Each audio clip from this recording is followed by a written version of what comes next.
कृष्ण वृंदावन बिहारी लाल की जय। तृतीय दिवस की कथा।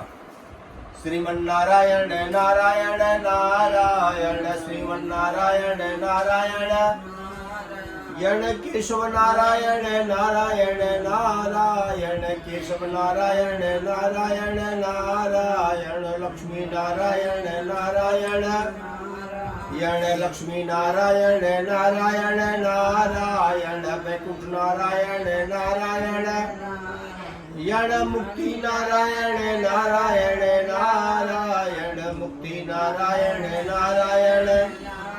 वृंदावन बिहारी लाल की तीसरे चरण की कथा। तीसरे दिन सत्यभामा ने अपने प्रिय प्रीतम भगवान कृष्ण से बोला कि महाराज मैं कितनी सौभाग्यशाली हूँ कि हमारे जीवन में पति के रूप में आप प्राप्त हुए, हमें पूर्व जन्म की व्रत की कथा सुनाते। भगवान विष्णु ने बोला कि देवी आप पहले एक विद्वान जो हरिद्वार में रहते थे उनकी आप पुत्री थी, उनकी पुत्री के रूप में जन्म लेने के बाद आपका जन्म, आपका पवित्र बंधन मेरे साथ हुआ। इसकी कथा मैं वृत्तांत पूर्वक आपको बता रहा हूँ। ब्रह्मा जी से भगवान श्री कृष्ण एवं सत्यभामा का संवाद सुन करके नारद जी ने उनसे प्रार्थना की कि हे पितामह, कार्तिक मास में तुलसी मंजरी और भगवान शालिग्राम की महिमा के बारे में विस्तार पूर्वक बताया। ब्रह्मा जी बोले कि हे पुत्र, तुलसी मंजरी सहित भगवान शालिग्राम का चरणामृत घोर पापों से मुक्त कराता है और जो अपने पितरों की श्राद्ध करता है तो वह पितर उसको प्राप्त करते हैं। पितर के श्राद्ध करते समय आपके उस जगह पे शालिग्राम की मूर्ति, शंख और तुलसी का रोपण होना चाहिए। इतना भगवान ने उपदेश दे करके और बिल्व पत्रों से पूजन करें, सब देवी देवताओं को करें। और आप अगर गंगा जमुना सरस्वती स्नान करने जाते हैं तो कृपया आप जमुना जी में सूर्य को अर्घ न दें। इतनी कथा सुनाने के बाद भगवान कहते हैं कि इस प्रश्न को सुन करके ब्रह्मा जी बताए कि हे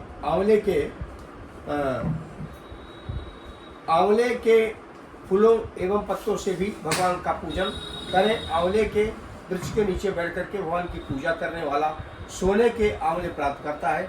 किंतु हे पुत्र, द्वादशी तिथि को आंवले एवं तुलसी के पत्तों का मत तोड़ना।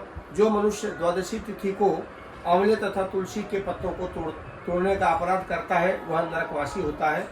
जो मनुष्य कार्तिक मास में तुलसी का माला धारण करता है वह आंवले का फल खाता है और वह जीवन मुक्त हो जाता है।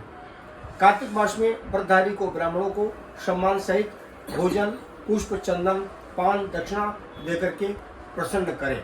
व्रती को यह भी चाहिए कि वह पूरे मास भूमि पर शयन करें, ब्रह्मचार्य का पालन करें, पत्तल में भोजन करें। कार्तिक मास में अब बचे हुए उनमें से मौन व्रत रख करके अपने जीवन को कृतार्थ करें। अब कहते हैं कि देखिए, आप मिट्टी पर नहीं सो पाएंगे, बेड में सोएंगे, सब कुछ करेंगे, अपने मन को ठीक करें। न खाने वाली चीज का वर्णन सुन लें बस आप। मिट्टी से उत्पन्न नमक, मसूर, तांबे का पात्र में डाला हुआ दूध, केवल अपने लिए पकाया हुआ अन्न, वह सब तामसी माने गए हैं। तो कहने का मतलब हो गया कि आप कृपया जो भी अपने भोजन के लिए, प्रसाद के लिए बनाए, पहले भगवान का भोग लगाएं, गौ माता को प्रदान करें और स्वयं आप उसे ग्रहण करें, तब आपको जाकर के उससे फल की प्राप्ति होगी।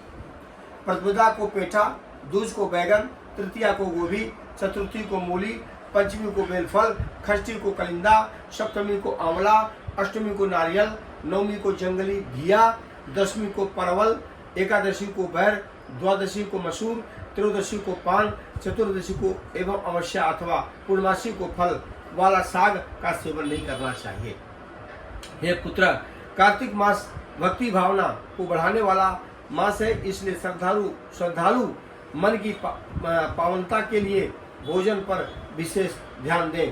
प्रेम स्वरूप विष्णु भगवान की जय।